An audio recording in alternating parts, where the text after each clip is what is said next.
Hello and welcome to another video in my Skyrim Creation Kit Bootcamp tutorial series. This time I'm going to talk about landscape editing.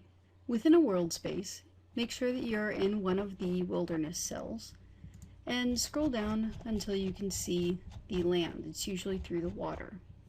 Hit the H key to open up the landscape editor. This will bring up a new window that controls the landscape editor settings. In the Landscape Edit Settings window, make sure that Flatten Vertices and Soften Vertices are unchecked.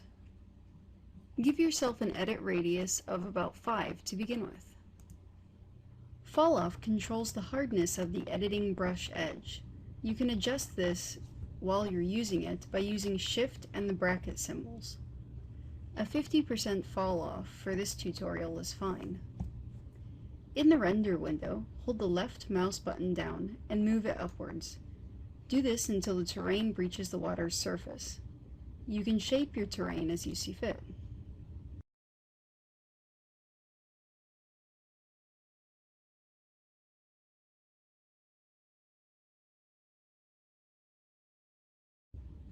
Next, you will want to paint textures on your terrain. In the Landscape Edit Settings window, scroll down through the Textures list to find one that you like. For this example, I'm going to use something that's easily viewable on the video.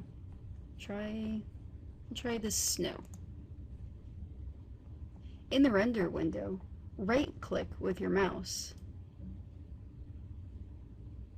Just drag your mouse around and you can paint any bit of your terrain.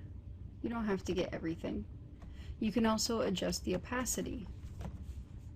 You can have multiple textures painted on your terrain. Using different opacities allows you to blend them together. If you find yourself with a lot of very steep and unnatural looking peaks, you can use the Soften Vertices selection in order to try and fix this.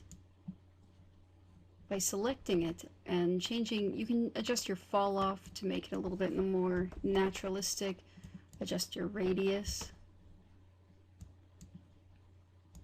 and just very gently use it in order to get more natural slopes. Additionally, if you would like to have a very flat area, you can check Flatten Vertices and click around your area. It will flatten it out completely. It's also a good way to raise the landscape if you want to do it in a very quick and large manner. As you can see, I have some of it that's already lifted above the water, and if I just hold it down and drag, I immediately pull up all the other terrain from below the water surface. At that point, a common way to make this a little bit more natural is to uncheck Flatten Vertices and just to adjust it manually from here.